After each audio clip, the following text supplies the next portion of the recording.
Welcome to the Week 7 Power Rankings of Season 5 of the VDL, the Victory Draft League. Got Sakimoto here with the Goomer22. Hello. We're using our normal voices this week. And fantastic Week 7. We're a little late on the Power Rankings, just been busy. This and that. Well, we were waiting for the matches to come in too, but yeah, of course. Yeah. So we're gonna hop into it, I guess. Okay, as usual, let's talk about kill leaders at the top of the charts. Toots and the Suicune, his mascot. I love seeing Suicune up there because I love Suicune, and I don't know. I think it's I don't know. There's not much more to say about that for me. I just love Suicune. Think it's a cool Pokemon. Think it's really good in this format too, and I like that Toots is using it. yeah, it's cool to see two legendary dogs up there. I guess because I haven't been using mine as well. Yeah, I guess so. I guess Entei's left behind. The other dogs are they got better training. Yeah, So we got a 4-way tie in second. Is that what I'm seeing?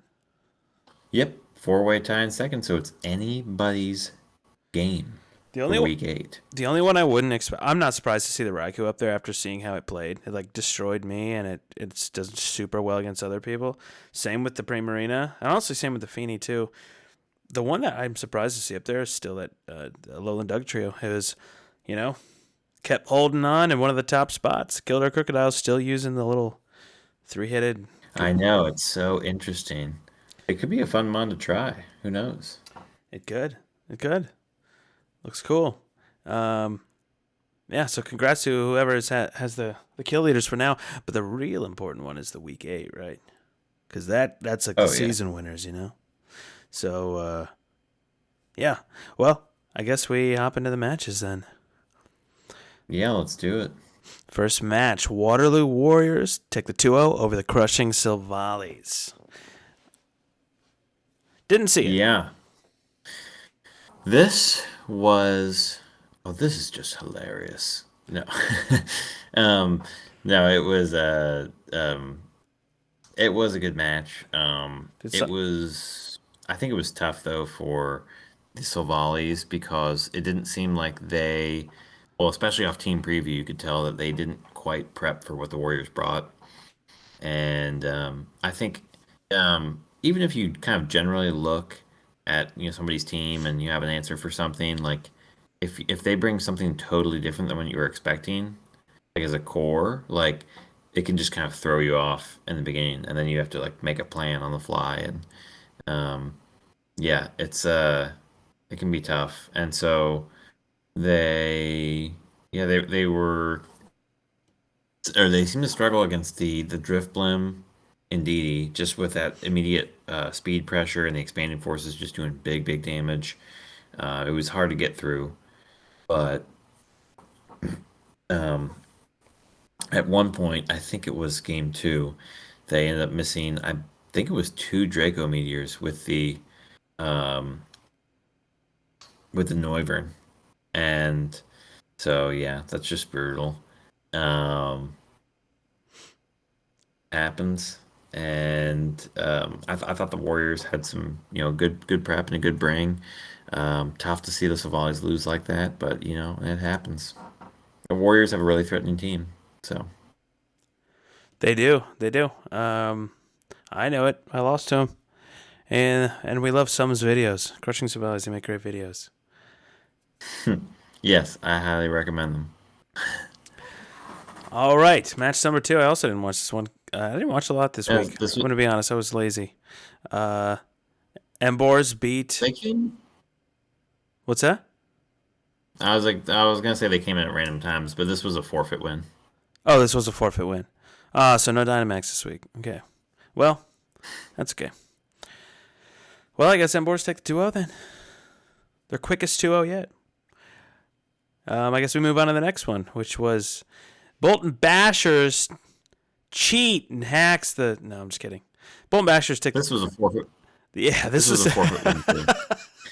this is a this is a we played the game, but it was a forfeit in my heart. No, I'm just kidding. No, Yeah. Goomer takes a 2-0 over me. Just better prep, better play all around. I definitely made some mistakes. Like as I was prepping, the Scyther kept being a problem for me, and I kept telling myself that, like, what did I do game? I forget what I did game one. I feel like I messed that up. Well, I think I had a good strategy. Just the fissure was a really nice bring, and I actually thought you might bring that, and that was nice. But like, who doesn't love a stun fist going for a fissure? You know what I mean? Like, you got to do it. Yeah. But Yeah, I know some people in the chat were talking about accuracy drops too, and I don't think accuracy drops affect Oko moves. So I think it was still they 30% don't. chance. But But still, it was, and the AV. I think you had AV on it, didn't you? I did. Which was nice because I think you know I don't know if you live those muddy waters.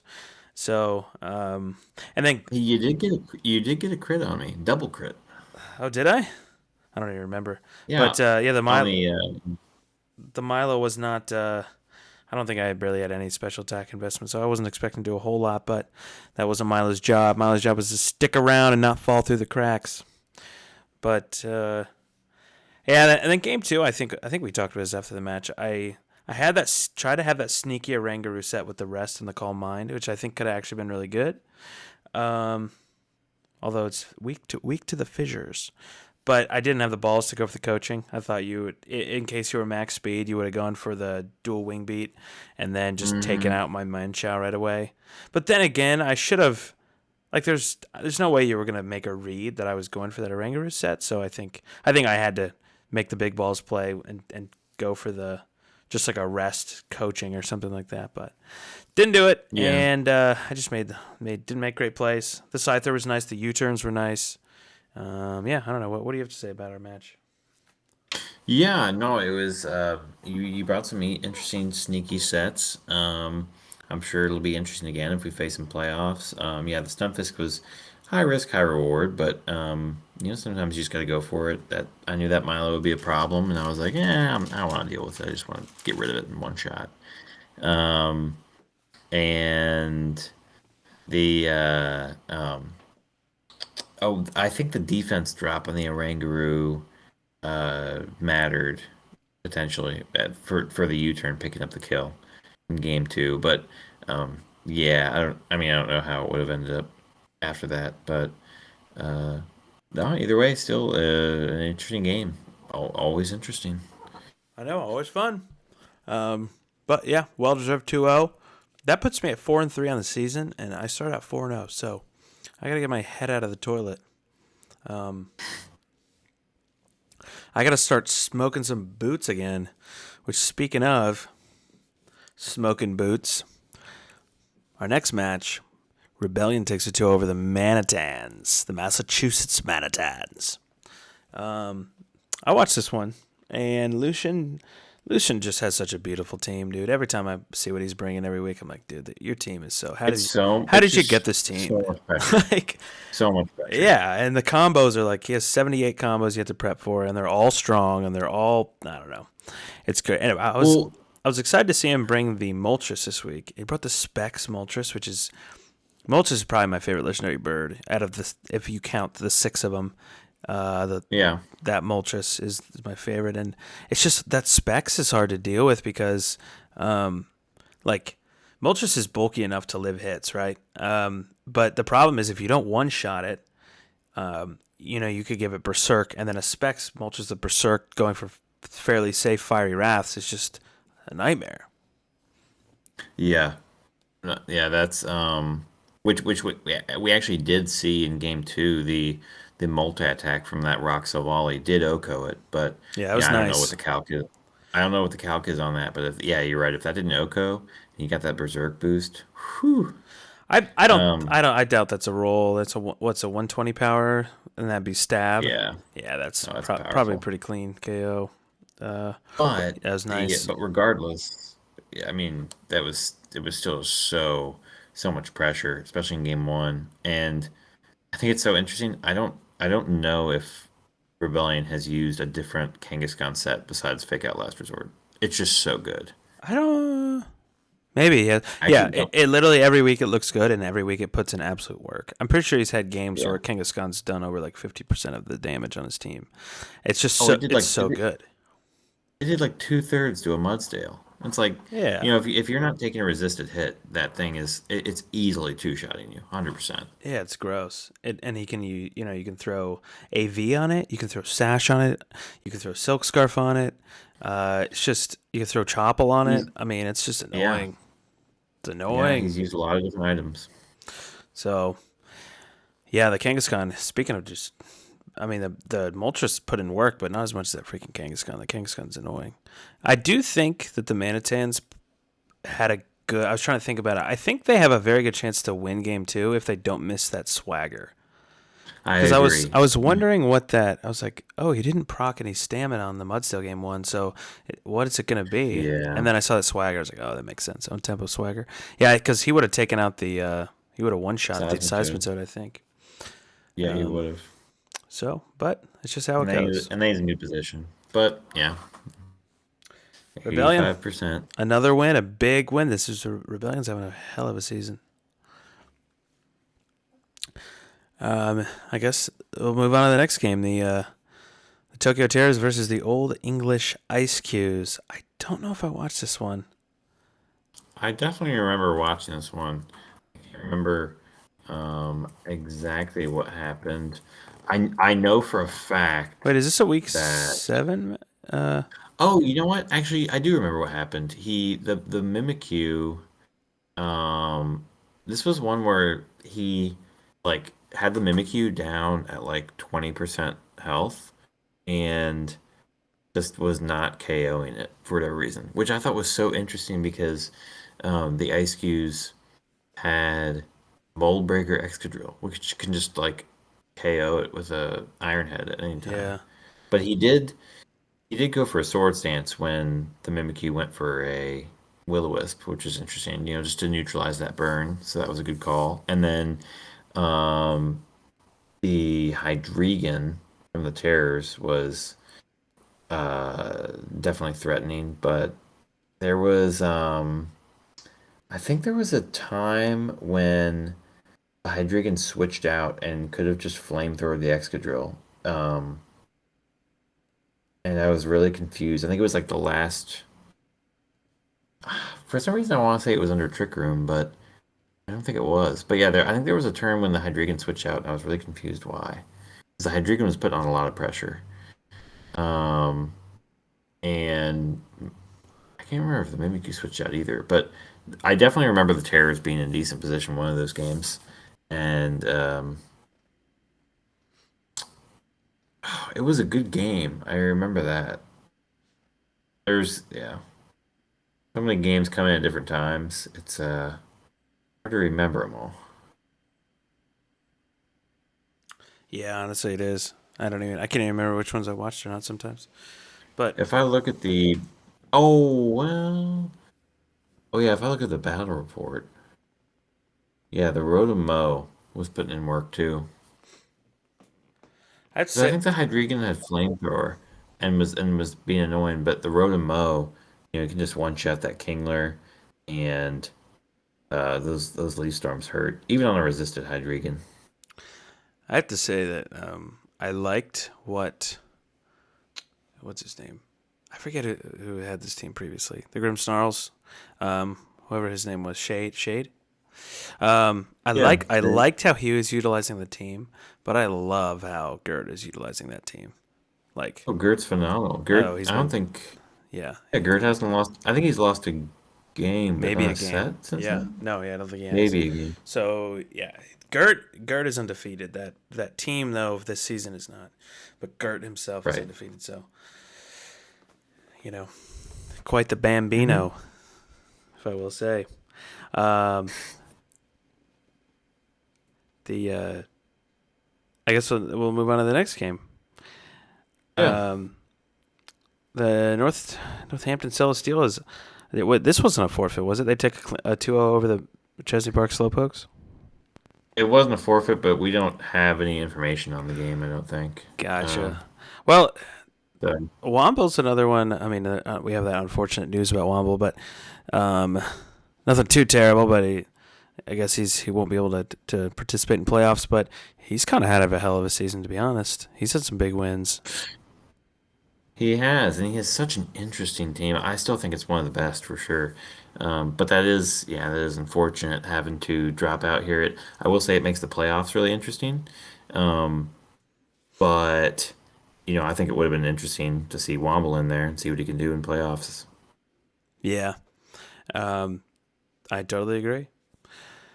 Um, well, next game, St. Lucie Luxrays versus the Brisbane Blazekins. I didn't see this one either. Uh, I don't think this one got posted. I did didn't. it? I didn't Yeah, see it. I didn't see Yeah, too many. I don't think it did.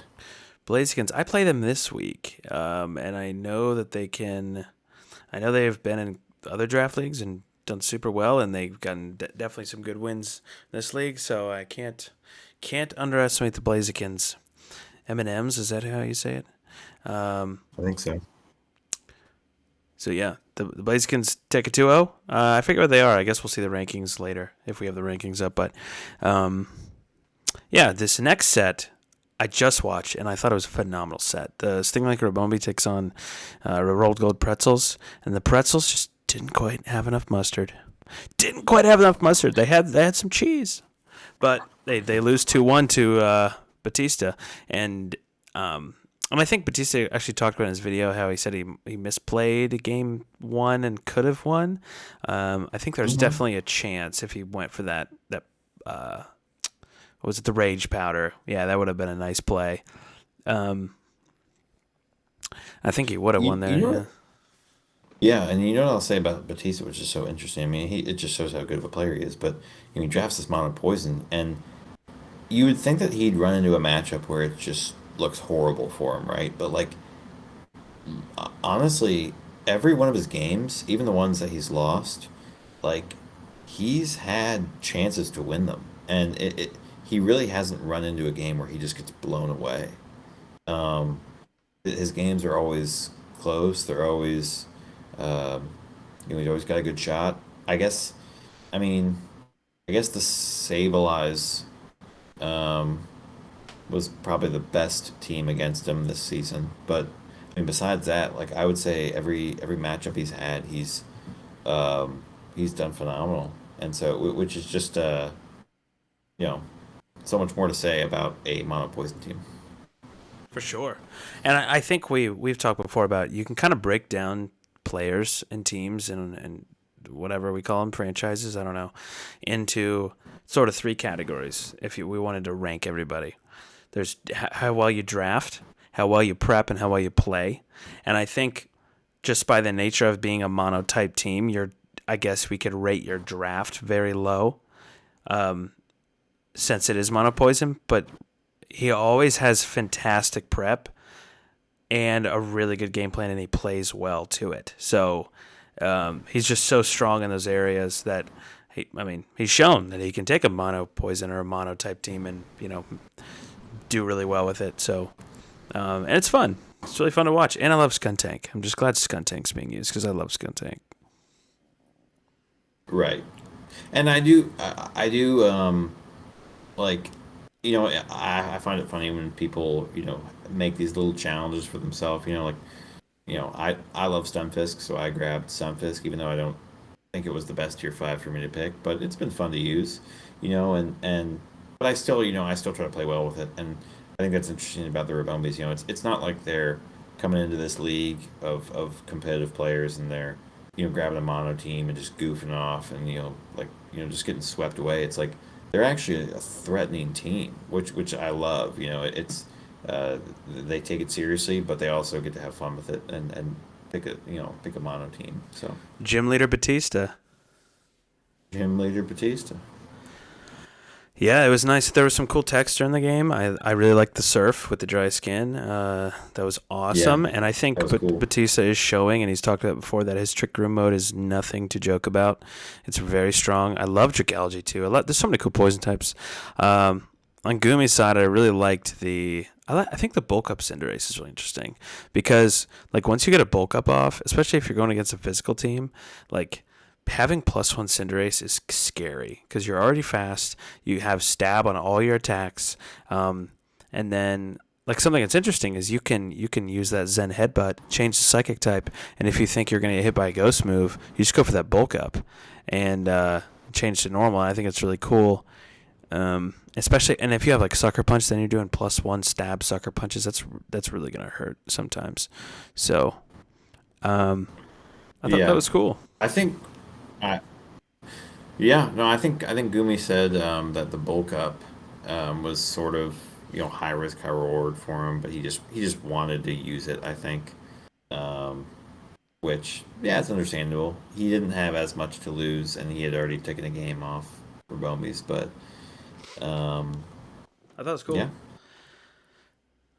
I liked it, and I liked how the Cursula, but I liked how the Robomis played around the Cursula with the protect and sucker punch, and then he could threaten it the next turn with another sucker. yeah, I thought it was really good. Um, no, I thought it was awesome. Great match overall. The next match, the Pummeling Lickalickies versus the Irish Incineroars. The Pummeling Lickalickies, Ted's team, he takes over from a winless Vikac, and he's still winless. Well, So, but he gets a game. but he That's gets the a start. game. Oh, that's true. He gets a game. Small. That's true. The first game win of the season for that team. You know, I wish I could talk more about this match, but I tried to watch it and it was just giving me a migraine. So, Wait, did you no, I didn't watch it. did you see that? Oh man, it was running at like 2 frames per second, or I don't know. He recorded it What's on is that slow? VHS. No, that's it. It was like no, I mean he I don't know. It just couldn't run. I think he was downloading Lord of the Rings while he was recording or something. It Who, was Ted? just so laggy. Uh, Well, I really don't know. we can get the clear footage later. I think he recorded it on VHS. He's gonna mail it to me, and it should be on its way in about a month. So when you get that footage, let us know, and then uh, we can talk about the game then. I guess. Yeah, yeah. Like we'll do a special PR just for that match, and yep. Yeah. All right, next match. Um, or do we want to talk more about that match? I didn't see it, so I'm slacking big I time this think week. the only thing I think the only thing I want to say was uh, I think this might have been the match where Ted was complaining that he wonders why he understands why Vic didn't get any wins. Is the team just didn't have enough power, and I think Kalopsi pointed out that he didn't bring a single mon with more than 90 attack stat. So that might have been part of the issue this week. Maybe, yeah, Um, that's not good. Unless you're going for the toxic stall. yeah, Who needs I offense? don't think he was, but I know it was just funny. So Yeah, but I mean, yeah, Ted's no, busy that's all though. I had to Ted's say. busy commentating. He doesn't have time to prep anymore. All right, That's true. next game, Kildare Crocodiles take on the Pacific Slowbros, and the Pacific Slowbros 2-0 again. They 2-0 everybody. Do what they do best. I don't even know why we include them on the match. We're just like, yeah, but they 2-0. You know, th- I feel like there are rooms, and I don't know if the Crocodiles like what their draft experience is, but I feel like there have been times, and I know everybody plays differently, so like I don't know what the calculation was going in. Maybe they ran a couple calcs or something like that. I'm not sure, but I feel like there have been times when there's been a certain move that if they could have used or prepped, it would have really helped them out in some of these matches. Um, like for example, in the past, I know they've used like they like didn't take off uh, a protect on their assault vest mon or something like that. But this week they were running choice scarf jinx, and like if you don't know anything about the matchup, I feel like psychic makes the most sense. But since Otto has Ndidi, you know, I feel like expanding force would have been so nice on that on the Jinx to avoid the follow me and hit that blaze again before. And there was a scenario where I think it actually would have helped out. Now I don't know if he needed to use psychic for that 90 extra power to, you know, or that 10 extra power, without psychic drain to KO something, but um, just that 10 less power running expanding force, just for the opportunity to get that, spread boosted move under psychic terrain if Auto does bring the Indeedee, which I feel like is a pretty, um, you know, high likelihood. I feel like um, just those type of decisions um, would really benefit, bringing something like that. So I don't know. That was just my take on it. I was looking at it and I was like, oh man, if the Jinx goes for expanding force here, they're looking good. But then they went for the psychic, and I was like, oh boy. Well, Otto can just follow me again, I guess. Yeah, that's interesting because I don't know. I didn't see the match, but it's the type of thing where, like, if your opponent has a wide guard, then you almost don't want expanding force.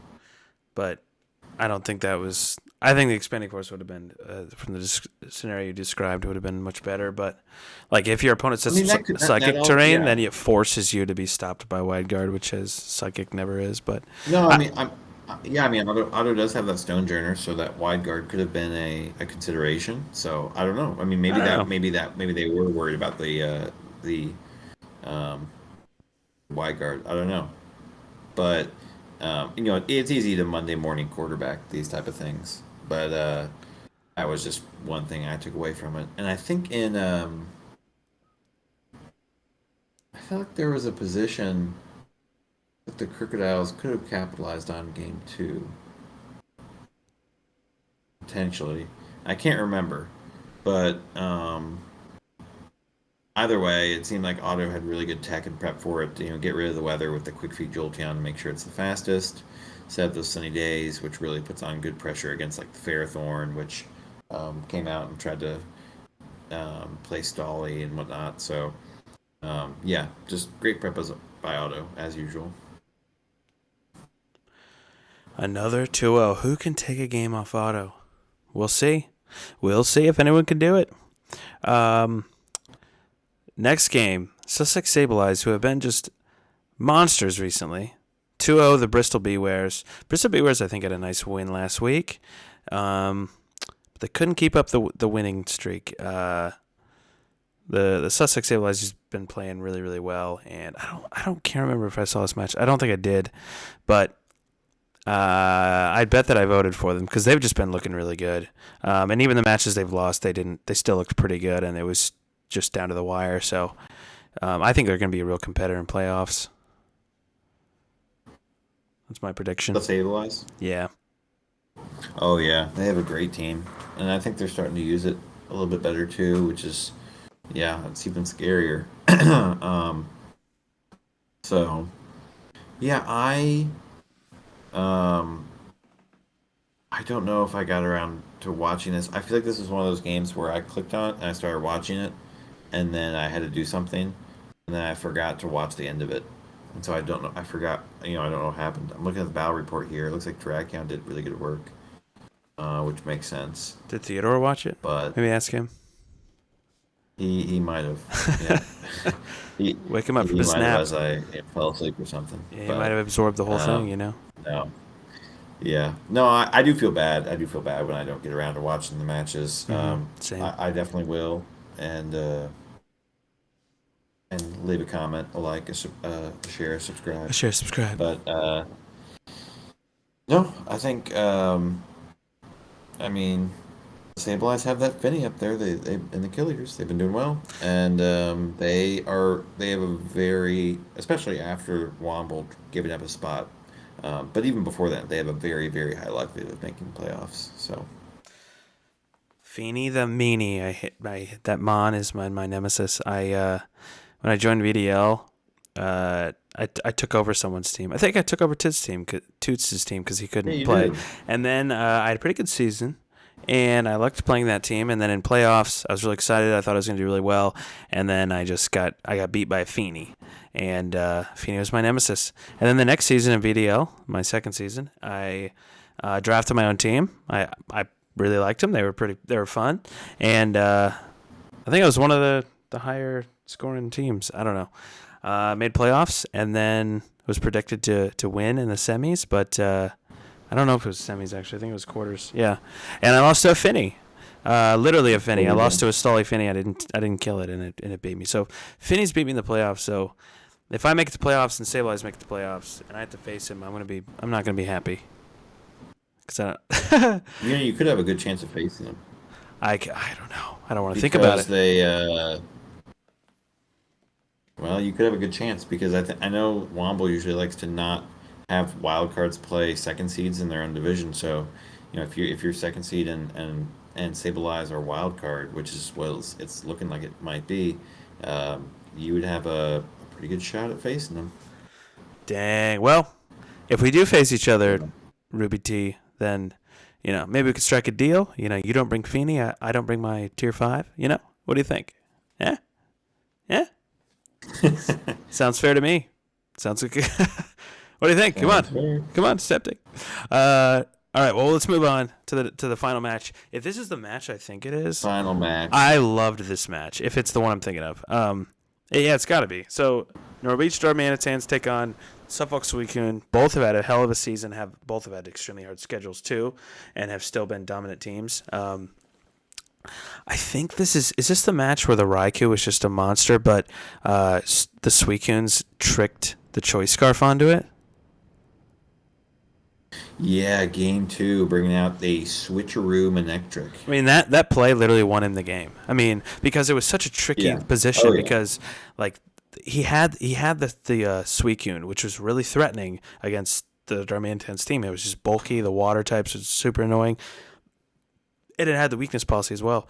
And kind of, it seemed like the Darmanitan's answer to that was the Raikou. But, having the Raikou, like, he had the Manectric with the lightning rod, so he had to be constantly careful about throwing out thunderbolts. But then when he tricked the Choice Scarf on the Raikou, it makes it really awkward because he doesn't want to then choice into Thunderbolt because then he has to keep Thunderbolt. It's just this really tricky scenario, and I thought it was such a good bring. Game 3, he wasn't able to land that switcheroo, and that was kind of I feel like the downfall. That was his big play that he really needed to make, and I'm trying to remember what else happened in that match, but I remember the Suicune was really powerful. Well, yeah. Because he had Suicune was really nice against the Regirock. Raikou was just snarling. Yeah. Yeah. Yeah, there was some close times. I know, like, the Whimsicott went for a Dazzling Gleam at one point and barely didn't KO the Regirock, but I think he max rolled, so I don't think he was ever KOing the Regirock. And, he was just trying to go for, like, a stally Miltank to, like, win it in the end. Oh, that Miltank set was awesome. The Thwacky. Dude, that Miltank set was anything against it. And I don't think at the time, like, game 1, Toots looked like he was in a really, really bad position. But then as the game started winding down and that Miltank was still alive, like, I don't know if he realized. I mean, obviously he didn't realize it, that the Thwacky only had grass moves, and only Kalopsia knew that at the time. So, Kalopsia was like, I got to take this thing out because Thwacky can't do anything. So the Suicunes are actually in a pretty decent position, but couldn't pull through. But I really like that Miltank set. No, that was a really fun match to watch. That was awesome. Oh, that was probably one of my favorites this season, I think. Loved it. So, should we move on to our top 24? The top 24. Here we go. People probably won't change too much nowadays, since we kind of know how people play and whatnot. Yep. The Aussie Arcanines, which are the pummeling Lickies now, I believe, but they don't really have a logo. Is that my understanding? Still sitting at 24. Winless. They won a game, but no sets. Dilf sitting at 23, only one win. Not looking too strong recently, ever since that win. So, yeah, just got to keep them down here, unfortunately. Kill their Crocodiles. They've had some good matches this season. I really had some faith in them at one time, but they just haven't played their best, I guess. they've just been bested. So down here at 22, the Manchester Park Slowpokes didn't really get to see their match this week, so can't talk too much about them. But yeah, they did not pick up a win, so not moving up. Same with the Bristol Bewares, not moving up. They didn't get a win. They had a nice win last week. Unfortunately, they couldn't hop on a little streak. So, but I've liked some of their gameplay. So, Tokyo Terrors, another one of those teams who I feel like has such potential, and then they just haven't had probably the best season or as good a season as they would liked. They definitely had some good matches though. They did beat the Commissioner. That's something. Week 1. So, and again, I say this every week, but their logo's so awesome. Yep. Yeah, we got the Lux Rays at number 18.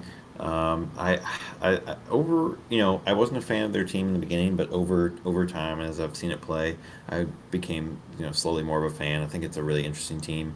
Um, but yeah, they got bested by the Blazekins this week. I don't know if I think they said something about like not prepping for what the Blazekins brought or something like that, which that happens. So that's tough. But they've had a solid season, and um, yeah, that's good. Good play. And Silvali's first draft season for them, sitting at 17. So I thought they did pretty well. They went with the Landers in the beginning and some other mods, and they made some trades and we're figuring it out. And love the videos. So keep it up, and it could be a real threat next season for sure. Just barely missing out on playoff potential this season, with some tough games and some close matches for sure. Irish Incineroars, they've been hit and miss. I feel like they still are a playoff contender here, so we'll see if they can squeak into playoffs and make a little run. But yeah, I feel like they've been hit and miss this season, but um, still someone to contend with for sure. And the Blazekins, they got a win here 2-0 over the Lux Rays. They move up. They've been pretty threatening, and a solid season, for sure. A few like prep errors and stuff that may have cost them some games, but like overall, I feel like their play really hasn't been that bad. I feel like it's been pretty solid, and that's the funny thing is like you see these teams down here at 15, 16, 17. It's like you know that seems low in terms of the top 24, but like in terms of how threatening they are, it's like they're still a scary teams to face. We just have so many threatening teams that like they're just being filled all in the top spots. But yeah, so still really scary and good playoff potential from them. Same with the Warriors.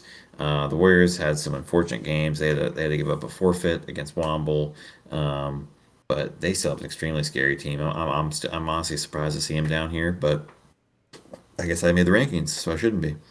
Um, and then we've got the Embors at 13. They're still really scary for sure. Got the forfeit win against Dilfu, so not much to say there, but they are extremely scary, and you know, some good play from them. Um, yeah, I'm excited to see if they can make playoffs and what they can do there. Yeah, so number 12, we got Sting like a Bombi, Batista's team. He's I think he's had an incredible season. He's had great games. He took a 2-1 victory over Gumi this week, one of the best teams in the league. So definitely a huge win. And I think, what is he said now, 4-3? I can't remember. Four Yep. and three, yeah. So definitely going to be a tough playoff contender, and I love them on a Poison team. Um, the Massachusetts Manitans, my prediction was not true. They dropped below 8, but you know what? Still a freaking furious team to face. They've got a lot of synergy on their team. I just think this week they were just sort of out pressured, and a lot of their combos didn't work super well against just Rebellion's just furious, just offense. So, but still a really really scary team. He can put some of his Pokemon in the positions where you just really got to worry about him. So, yeah, I wouldn't be surprised to see if they do well in playoffs. Sussex Sableyes, they've just been climbing and climbing ever since. I think they took a week 1 loss, and they had I think they're what? Are they 4-3? They're 4-3, yeah. Yeah, so but they've just been doing really, really well all season overall. Like, the games that they lose or the sets that they lose are fairly close. They've had a great season, and if I'm not mistaken, they are the top newcomer team. I Yeah, was gonna say, yeah, shout out top 10, only newcomer. yeah, only newcomer in top 10. Um, yeah, so props, super good gameplay. Um, Just barely above them is myself, the Tyranno Tartar Sauces. I had a really, really hot beginning of the season. I had some good luck. I was 4-0, and now I'm 4-3. So, not doing so hot right now. I'm gonna have to kind of get back to the drawing board and do. I've just been out prepped and outplayed the last 3 weeks. Nothing really. My luck hasn't been really that bad. I've just haven't approached my matchups as well as my opponents have. So, yeah, I'm sitting down here at number 9. Number 8, Northampton Celestials. They keep picking up wins. I never see their games, so I have no idea almost how to categorize them myself. But the record kind of speaks for it. So they're sitting at number 8. And then right above them, our last second shelf or second row team is the Bolton Bashers, 5-2. They just pulled ahead of me in our division. Good win against me. They clearly just outplayed. And they have a wonky team. Like you said, you have the Stunfists, you have the wonky team, but you drafted a super wonky team last season and you won it all. So we're not surprised to see that you're still up here in the top 7. Uh, yeah, so let's move on to the top shelf teams. Sitting at 6, we've got Toots and the Suffolk Sweetcone. Took a loss, not a bad loss at all, but a loss to the Darmantans, a really close set. Toots has just, I think, shown time and again that he can bring his this team and make it work. And it's just tough to prep against, is what everybody says. I haven't really looked at the matchup because I haven't had to face him, but he's got, I know he's got a bulky team, and it's he's played it well this season, and so I like what I've seen from Toots. He's gone to a lot of game threes, and playing in game threes is definitely a skill. Being able to switch up your strategy, recognize what works and what doesn't, and yeah, I like the way he's been using this team. Sitting at number 5, we get the Roll Gold Pretzels on sort of a losing streak after that Gert and the Rabombies. But I wouldn't say they were bad losses necessarily. I think they were both game threes, but yeah, it's still phenomenal play from Gumi. Really threatening team. Top 5 is definitely deserved for him this season. I think he's got a very interesting team. It's just like super powerful, but hard to break through. It seems like. And then number 4, Gert. Gert has just been phenomenal. He's been on a streak. Um, he's undefeated, just like Otto. Technically this season, although Otto hasn't dropped a game, so that's pretty impressive. But Gert came in here, replaced a team, and made some trades, and has just been just playing phenomenal. Um, which I know Gert's forte is singles, which I feel like this format's a little bit similar to singles, but he's still got a super threatening VGC record as well. So yeah, you gotta watch out for Gert. He's hungry, and the thing about Gert too is he said he's just playing for fun. He's just having a good time this season. So you you know you can't. Uh, you can't count him out because he has nothing to lose. He's he's uh he might bring something super risky against you and throw you off. So you gotta watch out. Um, and then we got the Norwegian Demand Hands, played extremely well. They have two um, I feel like they weren't bad losses, and I feel like their Mans they've just been playing well all season, um, and yeah, they have a phenomenal team, a really interesting team. I know against you they brought 3 not fully evolved mons and still made it work. So just really really great play from them. Top 3 is definitely deserved, and then we've got number 2 Rebellion. Um, just blowing through everybody except stopped dead in his tracks by Gert last week, um, and able to pick up again the 2-0 and continue the rebellion terror this week. And so it'll be interesting to see if he can beat Otto and claim that number one spot finally. He's been yearning for it all season, and I think he's got the team that could do it. Um, but yeah, he's just played phenomenal, and been really really impressed with his play and his prep and his just how threatening his team is this season. So good draft. And then Pacific Slowbros, they were playing phenomenal. They had such a great team, and even with a great team, hadn't dropped a game. Uh, was able to find a trade to make it even that much better with Stonejourner, and so yeah, they just. Otto's just been playing out of his mind. He's prepped well, um, and yeah, he's had some really good games. He's had some close games, but I feel like for the most part, he's had pretty solid wins, and it's clear that he deserves his number one spot. For now, it's up to Rebellion. Really cool that we get to see the number one, number two play in the eighth I was week. just about to say, how bonkers is that? That like it just so Yeah, happens that there's a week 10 or week 8 matchup between number one and number two. That's just crazy. It's like playoffs it are is already starting. It's bonkers. just it's wild. I know, I love it. It's crazy. Well, should we move on to the last slide? Do we have the last slide this We week? should. Okay, let's And do if it. people are interested, in playoff, check my analysis videos because I went through a bunch of scenarios on what can happen. Gotta fight. Gotta fight for those playoffs. Future site contenders. Here we go. Are the Welsh Warlords still on top? Damn. They are, but Gumi has started to close some of the gap after this last week. A lot of misses by Matrix. Um, he for the first time, he's not one of the top siders. And actually, what's interesting is the Bewares. I don't think they've made predictions on anybody all season, and then this week they come in and make predictions, and they get 9 out of the 11 right because there was a forfeit win, so we didn't count that one. But 9 out of the 11 games from the Bewares.